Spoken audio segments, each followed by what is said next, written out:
Hi everyone, I'm Ben, and this is the Board Game Blueprint.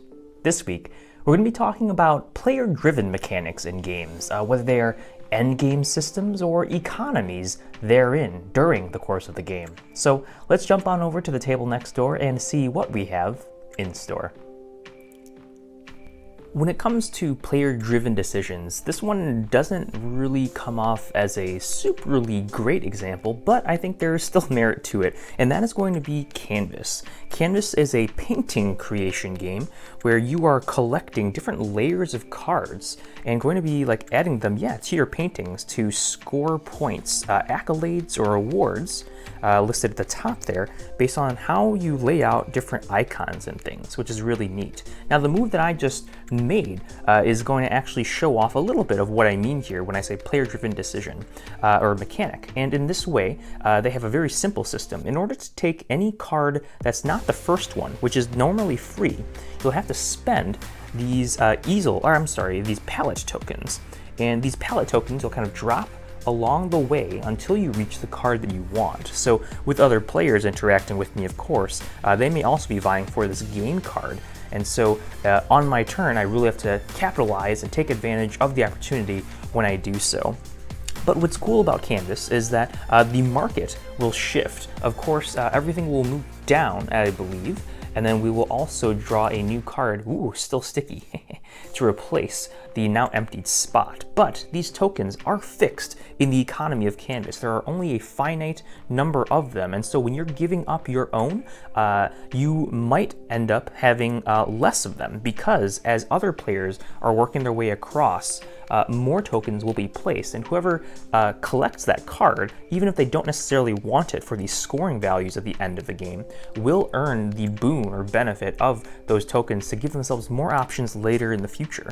So in this way, we kind of have an economy of Canvas that is created to essentially, sweeten the deal and kind of provoke almost, or prod, I suppose, suggest to players what it is that they're going to be taking on their turn. So as we can see, that wasn't a super opportune move by covering up something that I already had, but now I'm doubling up on this reward, and maybe that's going to be something that I need for a future painting. But also it comes up with this really cool thing, as you can imagine, going forward more and more.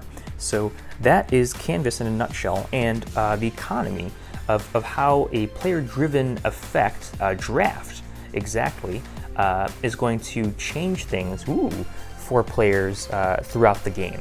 Maybe a better example of this in a game that I don't quite have is Acrotiri and the economy there. Definitely encourage you to check that one out. Evolution Climate is a really cool take on or addition to the Evolution series of games, in which players are creating their own species and trying to thrive on the world. Now, climate is something that was missing, so to speak, in the original release, and so they've gone, North Star Games has kind of made up for the fact with this system. And basically how the entirety of the game works is that players on their turns will first be throwing a card into the watering hole to generate food icons equal to the number of tokens listed in this food token icon. Tokens and icons, perfect. But what climate also adds is the weather and the temperature and all these kinds of things, as denoted on their printed cards. You have these snowflakes for cold, and then you have suns for heat.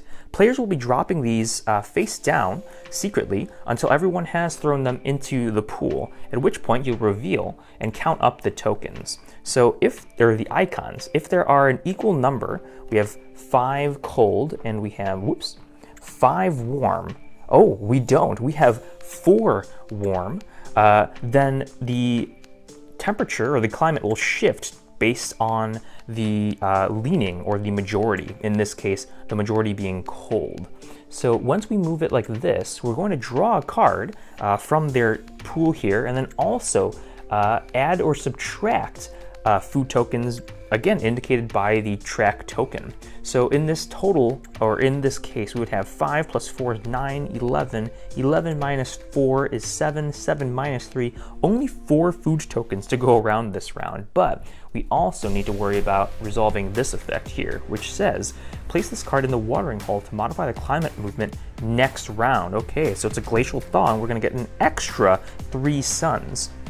So that's going to be pretty useful for trying to get things, swing things back the right way and make things more plentiful and lush for more more food to be available for all players. So this, I think, is really neat in the player-driven mechanics category because players do have a direct hand in how things are going. And it should also be mentioned that at the more extreme values of hot or cold, different animals, or species I should say, with different body sizes will also go up or down in population based on their evolved adaptations or their different evolution traits.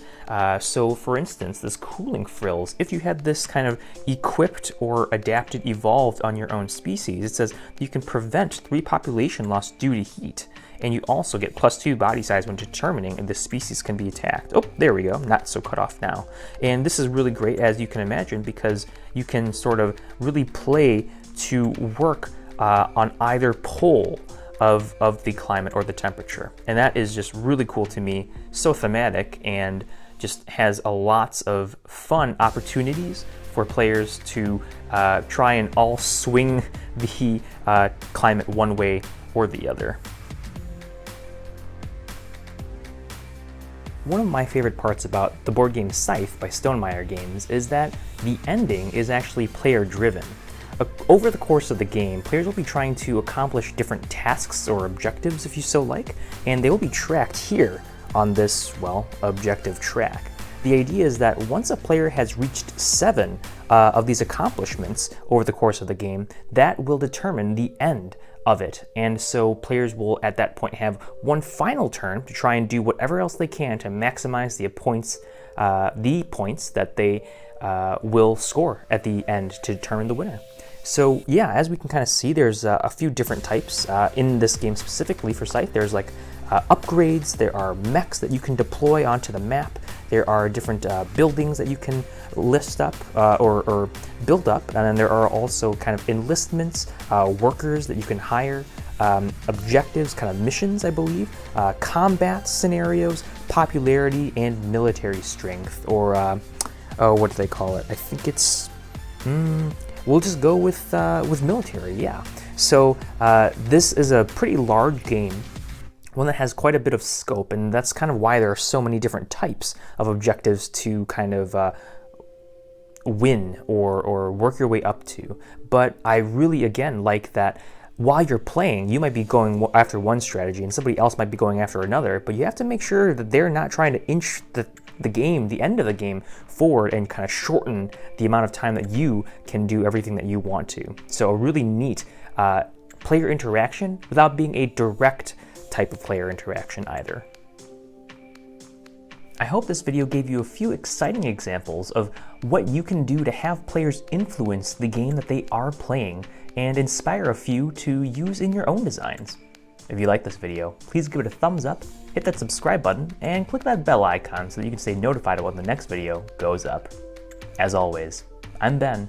This has been another episode of the Board Game Blueprint, and together, let's build something great.